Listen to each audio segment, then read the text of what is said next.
Episode 87ல் துரை வந்து தூங்கிட்டு இருக்கும்போதே வெற்றி வந்து வெயிட் பண்ணி உட்காந்துருக்காரு. அப்போ வெற்றியை பார்த்தோன்னே அவர் சொல்றாரு, முதல்ல போய் பேப்பர் பென் எடுத்துட்டு வானோடனே பேப்பர் பென் எடுத்துட்டு வராரு. அதில் ஒரு லிஸ்ட் ஆஃப் ஐட்டம்ஸ் எழுதுறாரு. இது எல்லாத்தையும் போய் வாங்கிட்டு வா அப்படிங்கிறாரு. அது எல்லாத்தையுமே வெற்றி போய் வாங்கிட்டு வராரு. வாங்கிட்டு வந்தோடனே நான் உனக்கு 3 ரவுண்டு டெஸ்ட் வைப்பேன். ஃபர்ஸ்ட் நீ வந்து ஒரு ரவுண்ட்லேயும் வின் பண்ணும். ஏதாவது ஒரு ரவுண்டில் நீ தோத்துட்டேன்னா அப்படியே திரும்பி பார்க்காம போகணும். நான் வைக்கிற 3 ரவுண்ட்லேயும் வின் பண்ணுறதுங்கிறது அவ்வளோ சாதாரண விஷயம் கிடையாது அப்படின்னு சொல்கிறாரு. உடனே வெற்றியும் ஓகேன்னு சொல்லிட்டாரு. இப்போ ஃபர்ஸ்ட் ரவுண்ட் என்னன்னா, நீ இந்த டிஷ்ஷஸ் எல்லாத்தையுமே வந்து ஸ்மெல் பண்ணி பார்க்கணும். அதுக்கப்புறம் தேவைப்பட்டால் டேஸ்ட் பண்ணி பார்த்து நான் கேட்குற கொஸ்டினுக்கு எல்லாத்துக்கும் நீ ஆன்சர் பண்ணணும். ஸ்மெல் பண்ணி பார்த்து அதில் என்ன இன்க்ரீடியன்ஸ் சேர்த்துருக்காங்கன்னு நீ சொல்லணும் அப்படின்னு சொல்லிட்டு சொல்கிறாரு. அதுக்கு வெற்றியும் ஓகே சொல்லிடுறாரு. இப்போ தோரை ஒரு பக்கம் சாப்பிட்டுட்டு இருக்காரு. ஃபர்ஸ்ட் சிக்கன் பார்சல் ஓப்பன் பண்ண சொல்கிறாரு. சிக்கனை ஓப்பன் பண்ணிவிட்டு அதை டேஸ்ட் பண்ணி பார்த்து அது என்ன பதம்னு சொல்லு அப்படின்னு சொன்னோன்னே, இந்த சிக்கனை வந்து முதல்ல வதக்காமலே டேரெக்டாக அவிக்க போட்டிருக்காங்க. அதனால என்னன்னா அது நாரெல்லாம் இறுகி போய் இருக்கு, சரியா குக் ஆகலை அப்படின்னு சொல்கிறாரு.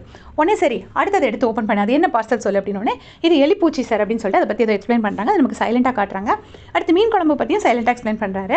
இப்போ நான் சொன்ன ஆன்சர்லாம் கரெக்டாக சார் அப்படின்னு சொல்லி வெற்றி கேட்குறாரு. அதுக்கு இவர் பதில் சொல்கிறாரு, சிக்கன் ஆன்சர் ரொம்ப ஈஸி, அது யார் வேணால் சொல்லிடுவாங்க.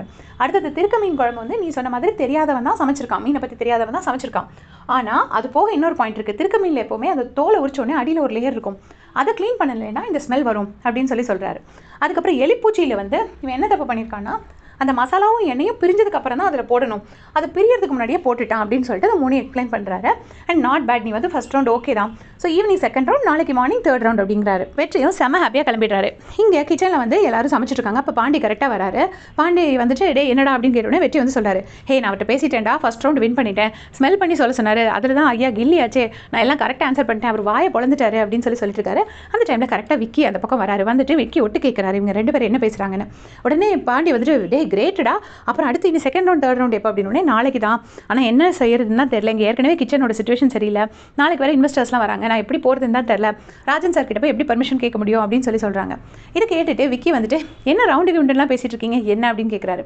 கேட்டோடனே பாண்டி வந்து அது ஒன்றும் இல்லை, ரவுண்டாக தோசை சொல்லிட்டு இருந்தான் அவ்வளோதான் அப்படின்னு சொல்லி பாண்டி மழுப்புறாரு.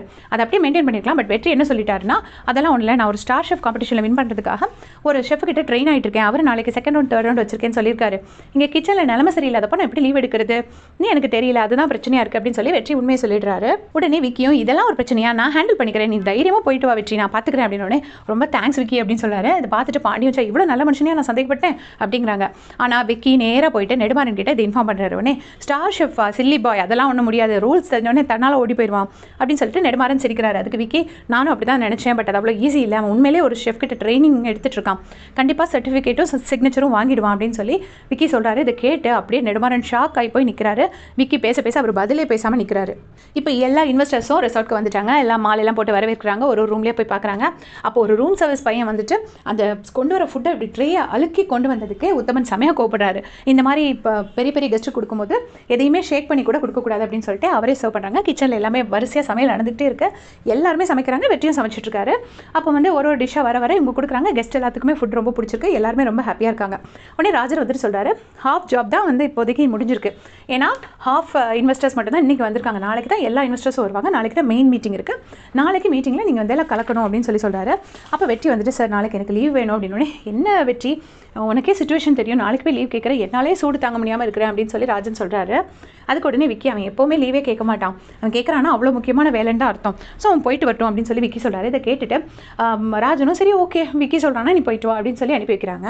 இப்போ செகண்ட் ரவுண்ட் டெஸ்ட் நடக்க போது துரை வந்துட்டு வெற்றியை கூப்பிட்டு வச்சுட்டு, உனக்கு இப்போ இந்த செகண்ட் ரவுண்ட் ஒரு ஷெஃபுக்கு ப்ரெஷரை ஹேண்டில் பண்ண வேண்டியது ரொம்ப முக்கியம். இப்போ டைம் இல்லைன்னா கறிக்கு பதிலாக நம்ம வேக முடியாது, அதே நேரம் பாதி வெந்த கறியும் கொடுக்க முடியாது.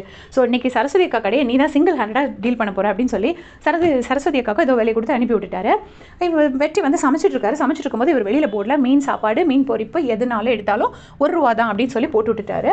அதனால கூட்டம் அழுது, எனக்கு 2 பிளேட் ஃபிஷ் ஃப்ரை 2 பிளேட் மீன் சாப்பாடு அப்படி இப்படின்னு எல்லாரும் கேட்குறாங்க. வெற்றி ஆனால் எப்படியோ மேனேஜ் பண்ணி சமைச்சு முடிச்சிட்டாரு. அந்த டைமில் சரஸ்வதி அக்கா வந்து பார்த்துட்டு அடப்பாவி போயிட்டு வரதுக்குள்ள கடையவே காலி பண்ணிட்டான் அப்படின்னு சொல்லி புலம்புறாங்க. அப்போ வந்து வெற்றி அந்த கிடைச்ச ₹1 காயின் பேக்கை கொண்டு வந்து கொடுக்குறாரு. இவ்வளோ ₹1 காயின்ஸ் கலெக்ட் ஆகிருக்குன்னு உடனே சரஸ்வதி அக்கா புலம்புறாங்க. அப்போ இவர் துரை சொல்கிறாரு, நீ தானே அவன் சமைக்கணும்னு ஆசைப்பட்ட, இருக்கட்டும் உனக்கு இதே போதும் அப்படின்னு சொல்லிட்டு அவர் பாட்டுக்கு எந்திரிச்சு போகிறாரு. பின்னாடியே வெற்றி ஓடுறாரு. சார் ஒழுங்காக சொல்லுங்கள் சார், நம்ம பாஸ் ஆகிட்டேனா சார் அப்படின்னு சொன்னோன்னே அவரும் சிரிச்சுக்கிட்டே நாளைக்கு காலையில் 4 மணிக்கு தேர்ட் ரவுண்ட் அப்படின்னு அனுப்பி வைக்கிறாரு. வெற்றி ஹாப்பியாக கிளம்புறாரு. அதோட இந்த எபிசோட முடிச்சிருக்காங்க. தேங்க்ஸ் ஃபார் வாட்சிங்.